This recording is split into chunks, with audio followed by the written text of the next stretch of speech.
it's most kind of you. Just a little bit of background, first of all, about Lark Energy. We're part of the privately owned Lark Fleet Group. It's predominantly a house building and construction group based in Lincolnshire, so quite a small regional player in house building, and very much one that makes use of its local connections and local knowledge to develop its business. But it's also quite a diversified group. When the owner of the group set it up in 2000, he built on his experience in house building, realising what a cyclical industry house building is, and looking to diversify opportunities so that when the housing market is down, he's got other businesses that hopefully will be up. So he's got various businesses of relevance to this, really. He's got some waste businesses and businesses that get involved in waste incineration or energy from waste, as it's better known. So he's always been very keen on developing sustainable housing. So from an early stage, we were looking at energy efficiency being built into the houses and also renewable energy being built into the houses. And when the feed-in tariff came along in 2010, which was an incentive programme for various renewable energies, he thought it would be a logical step to set up a separate business to take advantage of the feed-in tariff and to develop some renewable energy projects, both for our customers and also for the group itself in its housing projects. And as it says there, what could possibly go wrong? I think what could possibly go wrong was I was introduced to the company to set it up, and I immediately thought the best area to focus on initially would be on utility scale and commercial solar. And that seemed like a good idea at the time, but it's really become a bit like that over the last 4 or 5 years, something we call the solar coaster. And I'll explain why it's been a solar coaster over the last few years, and then I'll go on to talk about the very specific example I'm here to describe, which is solar power to a cement works. So if we look back to 2010, this was the beginning of the previous government, the coalition government, and in its manifesto it said that we are going to be the greenest government ever. And just to show that, that's the previous energy minister signing that against, for some reason, the EDF energy flag, which probably might have given us a bit of a warning as to what was to come. What we thought back in those days was, first of all, is the UK suitable for solar power? Everyone thinks it's a fairly dreary country with lots of rain, although it's brightened up a little bit, I'm pleased to say now. We knew that Germany was the biggest market in the world for solar, and we knew that the irradiance, the amount of sun hours you get, was not very different between Germany and the UK, so we thought there must be some potential in the UK, but we really didn't know what we were doing at that stage. What is a solar farm? We knew how to build things as a company, but how would the public react when we went in for a planning application to build a solar farm?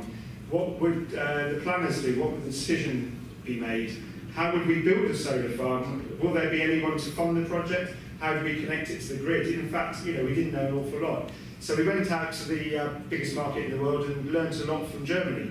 So we spent the first few months looking at Germany, how they did it. They'd done an awful lot by then, over 30 gigawatts of solar. In the first year, that's what we spent our time doing. And then suddenly the government announced that they were going to reduce the incentives by 73%, and they were going to do it in 4 months. So we had 4 months to come up with this new thing we'd never done before, develop it, get it through planning and build it. And I'm pleased to say that we kind of hung in there in 2011, and we did actually get 2 5-megawatt solar farms built. So these are 5-megawatt solar farms, which at the time was the biggest you could do, and they consisted of about 19,000 panels and on about roughly 30 acres of land. And in this case, the top one was on an old quarry that had been filled in, and the bottom one was on some poor-grade agricultural land. So this was the minister coming up to give us an award for our carbon achievement, and it was a week later he announced he was going to cut the incentives for solar farms, which caused a bit of a panic in the industry. And it was very well covered by the press at the time, saying the solar industry is going to disappear before it even begins, and it's all going to demolish investor confidence, etc. And this was a rather worrying headline. Could the last person leaving the industry turn out the lights? And what you've got to understand is that there was a lot of hype about the industry at that time, and so thousands of electricians, plumbers, tradesmen of all description, etc., trained to become solar installers because they thought it was going to be a big market and there was an opportunity to put it on roofs or, in our case, larger projects, solar farms, etc. And so every time there was an announcement about changes to the feed-in tariff, it caused a lot of consternation in this supplier community, as you can imagine. But then you roll it forward a couple of years and you start seeing headlines like this where suddenly there was a huge amount of deployment going on in the UK, and by this stage a lot of us in the industry had started using a different incentive regime called the renewables obligation, which was originally designed for wind projects, and it was really designed for supporting the very largest wind projects. It's a green certificate which is tradable in the market. But as the price of solar came down, we realised that we could actually build much bigger solar projects and take advantage of the renewables obligation. And as a result, there was a big increase in deployment in the UK. And then we had very unexpected headlines, which if you had told us in 2011, this would be the headline in 2014, UK to be Europe's largest utility-scale solar market. I mean, you just wouldn't have believed it back in 2011. And UK and Germany break solar power records of how much energy is being delivered by solar. So this was last year, at one stage during the summer, 8% of the energy in the UK was being supplied by solar. And then we roll it forward to pretty much today, and the UK is the leading solar industry in Europe, which must come as a big surprise to those of you, which is most people in the country, that don't think UK is a viable solar country. But we have become the biggest market in Europe, and the cumulative capacity in the UK is now nearly 8 gigawatts of solar. But I should stress it's not just the big solar farms, although you do see those increasingly around the countryside. It's also the rooftop projects, and particularly domestic projects. So if you look at where the market's at in the UK, there's about 700,000 installations of solar in the UK, and a large proportion of it is on houses, but then the other part of it is very much solar farms. You haven't got much in the middle, you've got mostly either very small on houses or very large on solar farms. So what's driving all of this? Well, that's the cost curve for solar on the right. It's been dubbed in some places the terradome, because it's the terradome for those who are producing conventional energy. Make no mistake about it, solar is a disruptive technology and it is causing a lot of problems in the world market of conventional energy. So, for example, E.ON, that very well-known utility, posted its first loss ever in the German market last year, and one of the main reasons was wind and solar, and it's because it makes all its money really from peak power generation, and suddenly with a lot of wind and solar in the German market there was no need for peak power, and therefore it posted a loss, and it's reinventing its company at the moment to encompass renewables. But you can see it's also going beyond Brent prices and liquid natural gas as well in terms of price. And the large part of the price reduction is being caused by reduction in the price of the panels or modules themselves, which has reached extremely high rates of production, particularly in Japan, China and Taiwan. And this has really brought the cost down. They've taken European machinery and American machinery out and produced excellent quality kit at much lower prices. So this is what it looks like in the UK, and the solar line this is the government's predictions for solar cost reduction, this is the industry's predictions for solar cost reduction, and you can see this is the wholesale electricity price estimates, this is the gas price. And you'll see that on the industry predictions, we're going to be at the same price as gas around about 2017, and we're going to be at the same price as wholesale energy about 2025, wholesale electricity, I mean. I think that's quite conservative. We'd like to think that we're going to be cost competitive within the next 3 to 4 years. But it's not just in the UK that this is happening. This is an article from the US.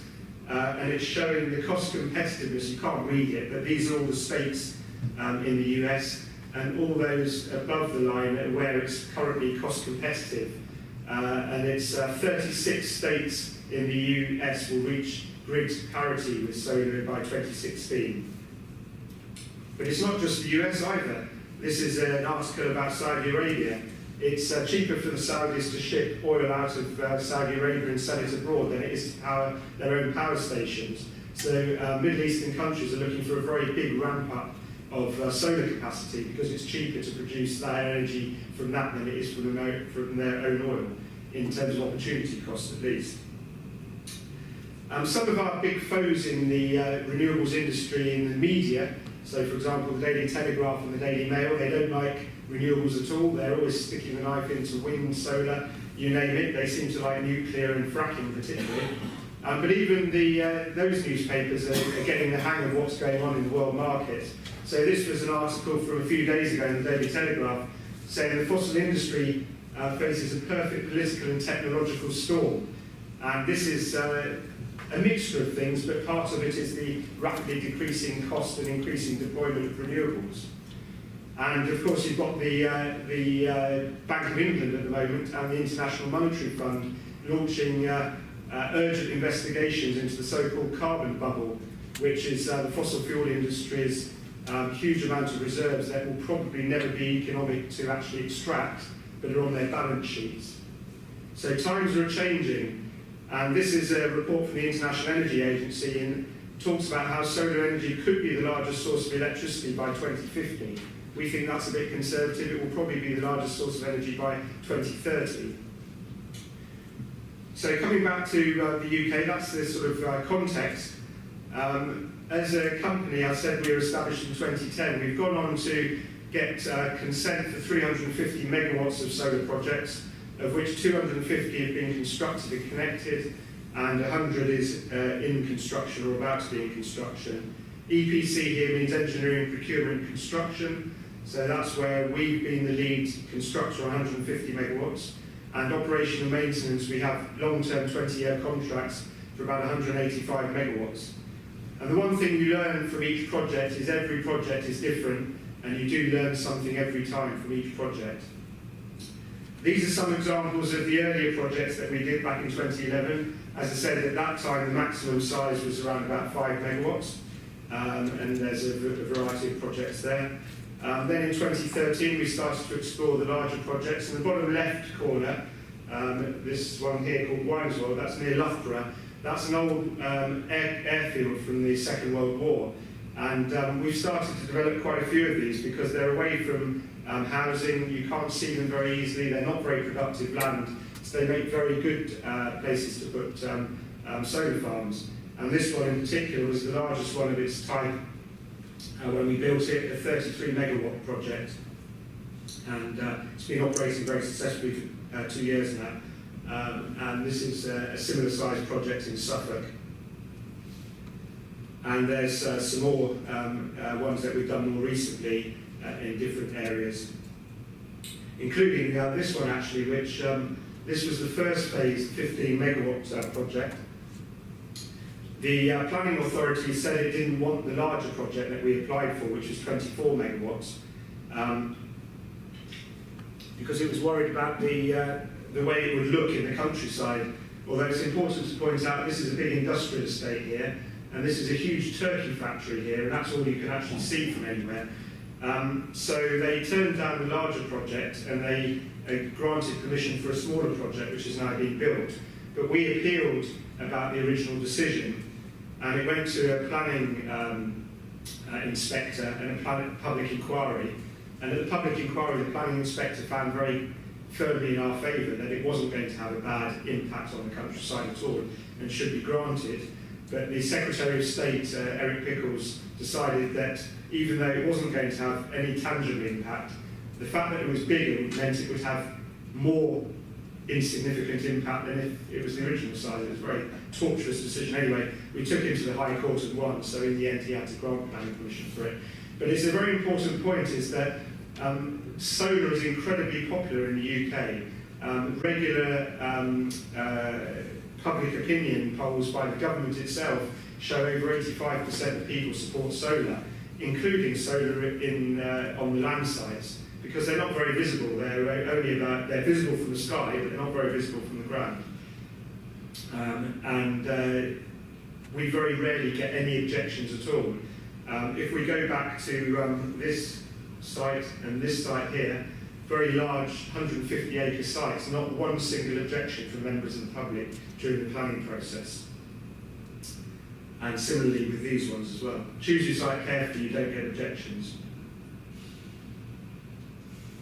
And we've done a lot of rooftop projects as well, about 800 of them. So what are the key issues facing solar developers? The first one is location, choosing the right location, because although it's very popular with the public, clearly if you put it in an area of outstanding beauty next to a load of people's houses, particularly people who have big houses and lots of money to spend on legal actions, you're not going to get very far. So you have to choose your land carefully, well-screened land, ideally on very low-grade agricultural or industrial land that can't be used for much else.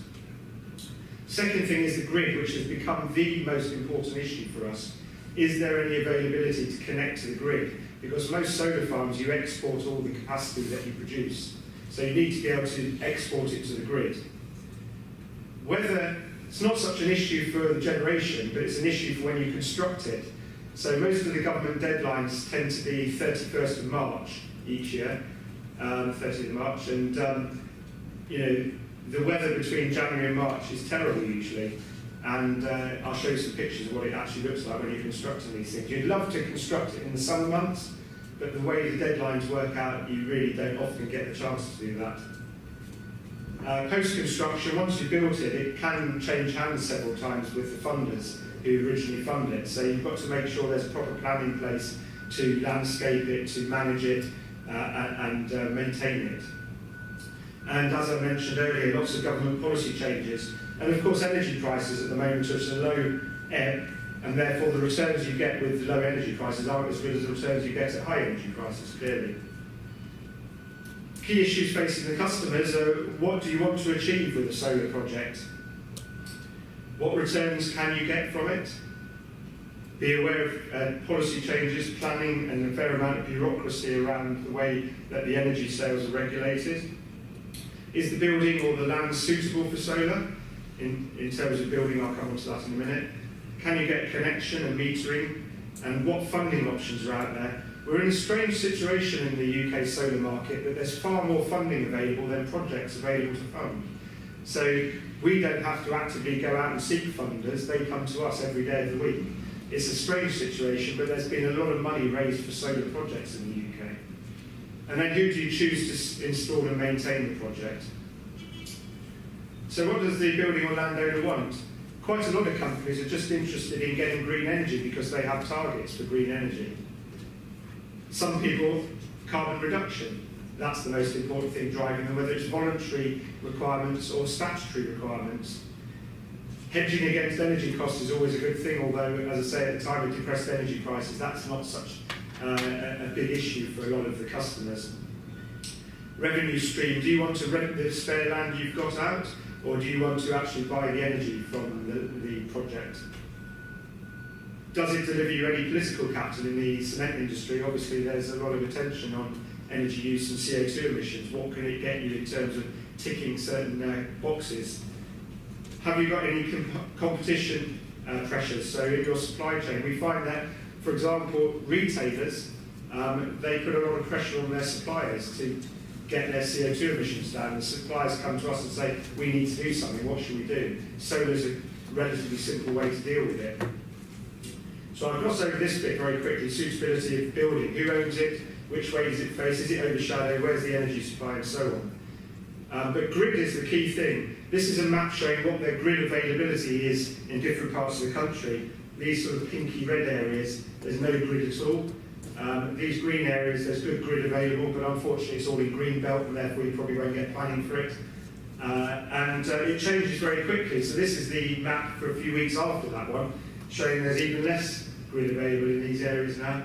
And even if you use all of the energy in the plant that you're building the solar for, you still need a grid connection, because the distribution network operator has to work out the model based on all of it being exported, because at some stage you connect to the grid. So on this Wineswell project I mentioned, we had to change the entire grid connection route at 3 weeks' notice because we found out one of the bridges that we were going through was a listed building and had no capacity. You have to be ready to be flexible. This was a 6-kilometre grid route, so we had to take the, this is a solar farm up here, we had to take the cable all the way back to the main substation in Loughborough down here. And somewhere around here, the bridge was unsuitable, so we had to do a directional drill under the river. But it's the sort of thing you learn as you go along, and you learn to be adaptable and flexible. On this one, it wasn't one of our projects we developed, we built it, but someone had forgotten to consult with the neighbours on the connection route. And unfortunately, one of the neighbours was the former Chief Planning Officer for Hampshire County Council, and he was able very effectively to stop us using any of the route that was expected to be used. So we had to develop a whole new 5-kilometre route through National Park, Ramsar sites, all sorts of things, to get the thing connected before the deadline. This is an innovative project on how to deal with grid connection issues. On this project, we had to put in remote management equipment to allow the distribution network operator to turn us off if we ever cause voltage problems in the local network. They never will because it's a cold store and it uses all the power generated, but they can, if they have to, turn us off. And the connection agreement says we can turn you off 8% of the year if we have to, although they won't, as I say. So the industry is helping the grid a lot, actually. We're investing a lot in the grid, upgrades of the grid that wouldn't be taking place otherwise. We've spent well over 10 million on grid projects. The whole industry has probably spent nearly $500 million now on grid upgrades. We're providing distributed energy nearer to consumption, there's less loss.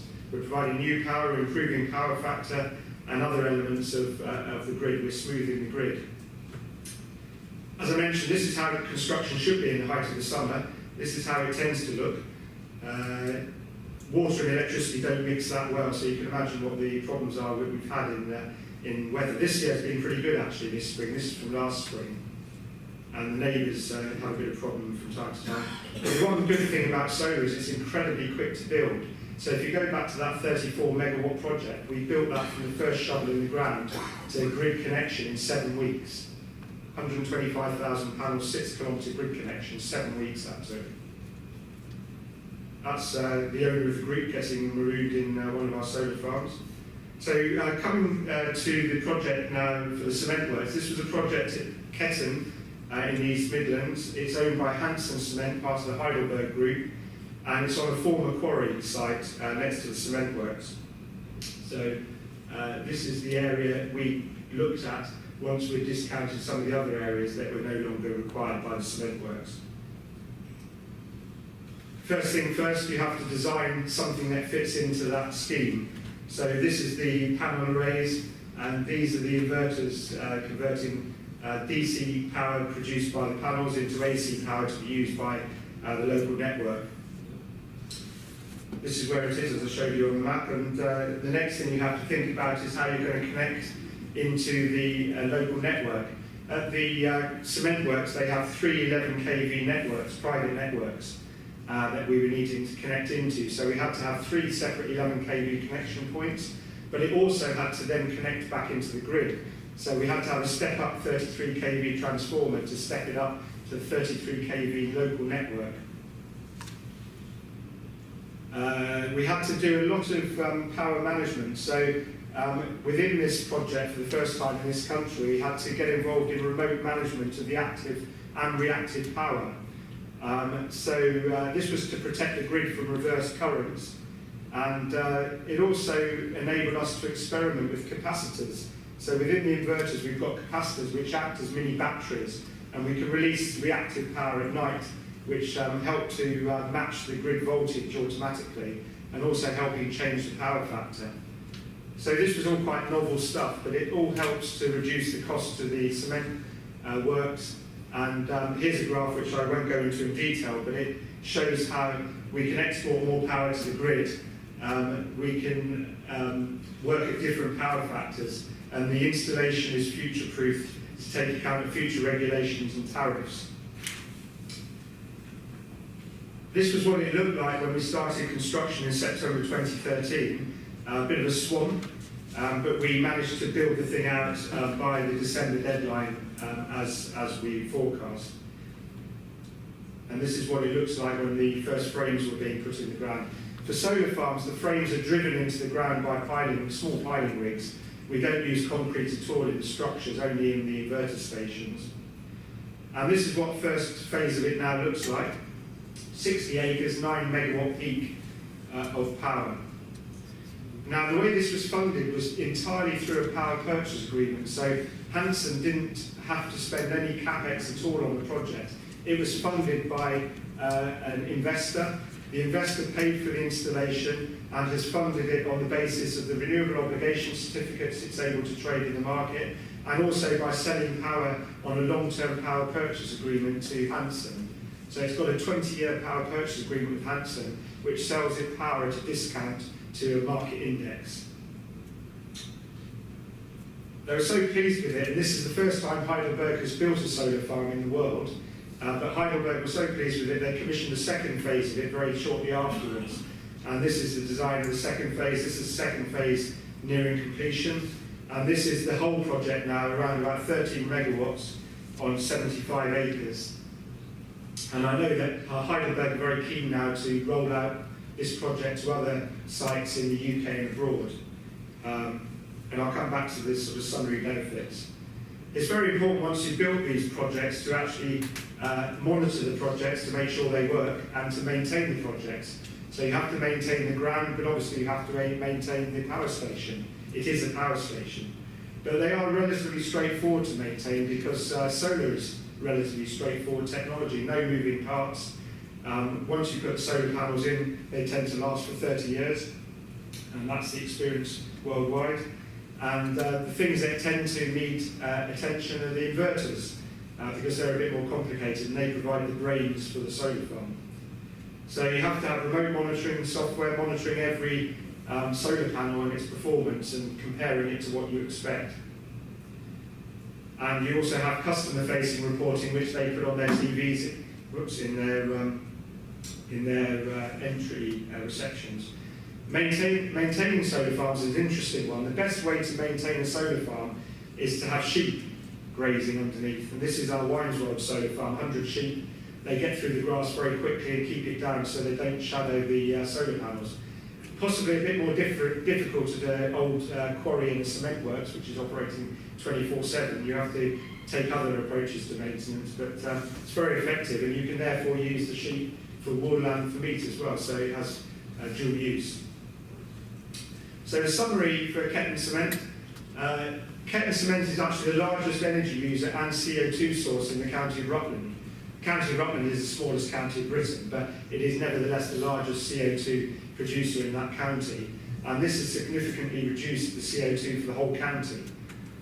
So 13 megawatt solar farm, 58,000 panels, 75 acres. The solar farm provides 15% now of the annual energy requirements for the cement works. It will reduce CO2 by 500,000 tonnes over the 20 years, and it will save the company £10 million over 20 years with no capex at all. And here's a quote from Mark at Hanson. It's been very rewarding for the Hanson Renewable Energy team to see the first of what is hoped to be many such projects the company is involved in to reduce CO2 emissions and energy costs. So overall conclusions for solar. There's overwhelming public support for solar in the UK. Despite a sometimes hostile government, we've managed to deliver 8 gigawatts of solar in the last 48 months. The outlook's more settled with strong government support for rooftop solar and solar on industrial projects. Choose the right site, but keep your fingers crossed on the grid until you apply for the distribution network operator connection. You don't know how much it's going to cost if you can get it at all. Take the community with you, that's absolutely vital.